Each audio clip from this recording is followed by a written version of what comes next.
நம்ம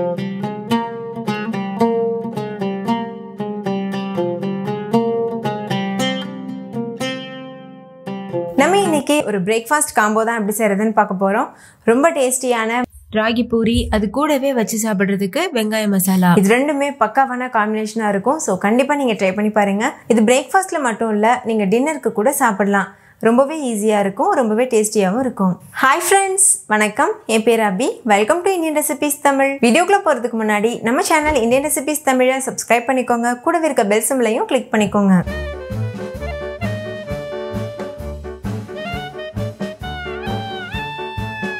ஃபர்ஸ்ட் இந்த ரெசிபி பண்ணுறதுக்கு ஒரு மிக்சிங் பவுல் எடுத்துக்கோங்க. அதில் 1 கப் அளவுக்கு ராகி மாவு எடுத்துக்கோங்க. இது கூடவே 1 கப் அளவுக்கு கோதுமை மாவு சேர்த்துக்கோங்க. சேர்த்துட்டு நல்லா மிக்ஸ் பண்ணிடுங்க. இது கூடவே 1 டீஸ்பூன் உப்பு சேர்த்துக்கோங்க. 2 டீஸ்பூன் எண்ணெய் சேர்த்துக்கோங்க.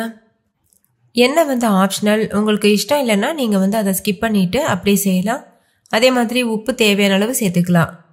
இப்போ இதை நல்லா இது போல் மிக்ஸ் பண்ணிக்கோங்க. நல்லா கலந்ததுக்கு அப்புறமா தேவையான அளவு தண்ணி சேர்த்து சாஃப்டான பூரி மாவு பக்குவத்துக்கு பிசைஞ்சுக்கோங்க.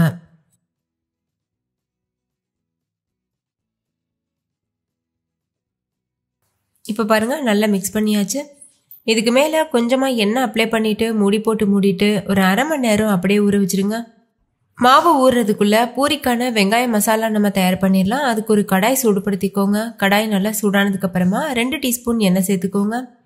எண்ணெய் நல்லா சூடானதுக்கு அப்புறமா 1 டீஸ்பூன் கடுகு, 1 டீஸ்பூன் உளுத்தம்பருப்பு, 1 டீஸ்பூன் கடலைப்பருப்பு இதெல்லாம் சேர்த்துருங்க.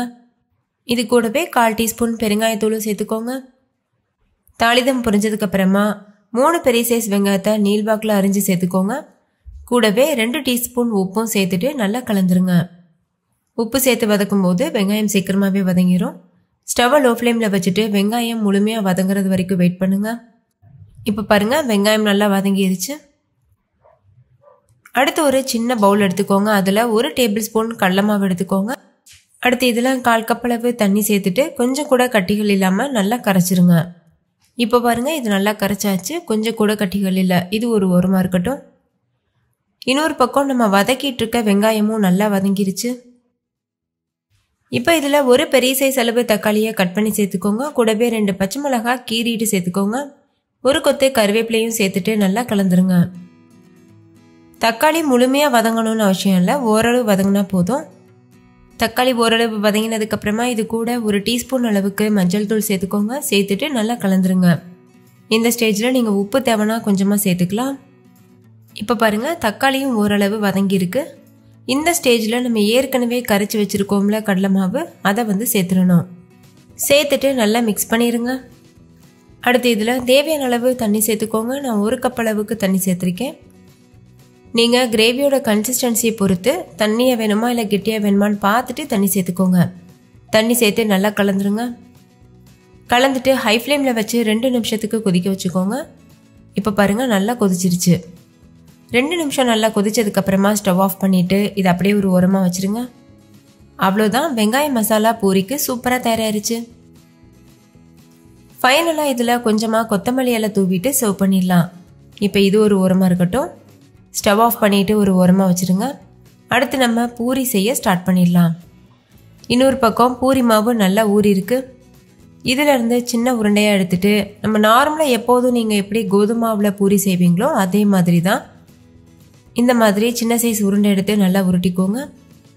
அடுத்து ஒரு பூரி கட்டையில் கொஞ்சமாக வரமாவு தூவிக்கோங்க. நான் கோதுமை மாவு தூவிருக்கேன்.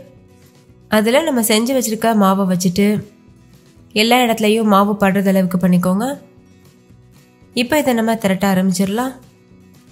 ரொம்ப மெல்லிசாகவும் இருக்கக்கூடாது, அதே மாதிரி ரொம்ப மொத்தமாகவும் இருக்கக்கூடாது. கரெக்டான ஷேப்பில் திரட்டிக்கோங்க. நல்ல ரவுண்ட் ஷேப் வர மாதிரி பார்த்து திரட்டிக்கோங்க. நார்மலாக நம்ம கோதுமை மாவில் பூரிக்கு மாவு திரட்டுவோம்ல, அதை விட இந்த மாதிரி திரட்டும் போது ரொம்ப ஈஸியாக இருக்கும். ஏன்னா மாவு ரொம்ப சாஃப்டாக இருக்கும். ஏற்கனவே நம்ம சேனலில் மல்டிகிரெயின் ஆட்டா வீட்டிலையே எப்படி செய்கிறதுன்னு வீடியோ அப்லோட் பண்ணியிருக்கேன். அந்த மாவில் நீங்கள் சப்பாத்தி மட்டும் இல்லை பூரியும் பண்ணலாம். அதோட லிங்க் டிஸ்கிரிப்ஷனில் தந்திருக்கேன், வேணா செக் பண்ணி பாருங்கள். அதில் நம்ம நிறைய சத்தான பொருட்கள் சேர்த்து அரைக்கிறதுனால உடம்புக்கு ரொம்பவே ஹெல்த்தியானது. ஸோ கண்டிப்பாக செக் பண்ணி பாருங்கள், உங்களுக்கு யூஸ்ஃபுல்லாக இருக்கும். இப்போ பாருங்கள், பூரிக்கு மாவு திரட்டியாச்சு. இப்போ நம்ம எண்ணெயை சூடுபடுத்திட்டு இதை பொரிச்சு எடுத்துடலாம். எண்ணெய் நல்லா சூடாகட்டும். ஹை ஃப்ளேமில் வச்சு எண்ணெயை நல்லா சூடு பண்ணிடுங்க. அதுக்கப்புறமா மீடியம் ஃப்ளேமில் வச்சுட்டு நம்ம பூரியை பொரிச்சிடலாம். நீங்களே பாருங்கள் எவ்வளோ நல்லா உப்பி வந்திருக்கு. பார்க்கும்போது மட்டும் இல்லை, டேஸ்ட்டுமே ரொம்ப ரொம்ப அட்டகாசமாக இருந்தது. நார்மல் கோதுமை மாவு பூரியை விடவே இது ரொம்ப டேஸ்டியாக இருக்குது. அவ்வளோதான், இந்த பூரி நம்ம வெளியில் எடுத்துடலாம். இதே மாதிரி மீத இருக்க எல்லா மாவுலையும் நீங்கள் பூரி செஞ்சுட்டு வெளியில் வச்சுருங்க. எண்ணெயில் இந்த பொரியிற சத்தம் அடங்கினதுக்கு அப்புறம் தான் நம்ம பூரியை வெளியில் எடுக்கணும். அப்போ தான் நல்லா மொறுமொருவாக இருக்கும். 2 பக்கம் திருப்பி விட்டு இந்த மாதிரி பொரிச்சு எடுத்துக்கோங்க. அவ்வளோதான், நம்ம இப்போ சர்வ் பண்ணிடலாம். ராகி மாவில் பூரி, வெங்காய மசாலா ரெண்டுமே சூப்பராக தயாராக இருக்குது. இது ரெண்டுமே ஒரு பக்காவான காம்பினேஷனாக இருக்கும். ஸோ கண்டிப்பாக ட்ரை பண்ணி பாருங்கள். வீட்டில் இருக்க எல்லாரும் என்ஜாய் பண்ணி சாப்பிடுவாங்க. ஸோ கண்டிப்பாக ட்ரை பண்ணி பாருங்கள். நீங்கள் இந்த பூரிக்குமே நம்ம நார்மல் பூரி கிழங்கு செய்வோம்ல, அந்த கிழங்கு கூட தொட்டுக்கிறதுக்கு செய்யலாம். ரொம்பவே டேஸ்டியாக இருக்கும். அந்த ரெசிபி நான் ஏற்கனவே அப்லோட் பண்ணியிருக்கேன். அதோட லிங்க் வந்து டிஸ்கிரிப்ஷனில் கொடுத்துருக்கேன். ஓகே ஃப்ரெண்ட்ஸ், இந்த காம்போ ரெசிபி உங்களுக்கு ரொம்ப பிடிச்சிருந்துச்சுல, இந்த வீடியோவை உங்கள் ஃப்ரெண்ட்ஸ் கூடவும் ஷேர் பண்ணிக்கோங்க. Thank you. Bye-bye.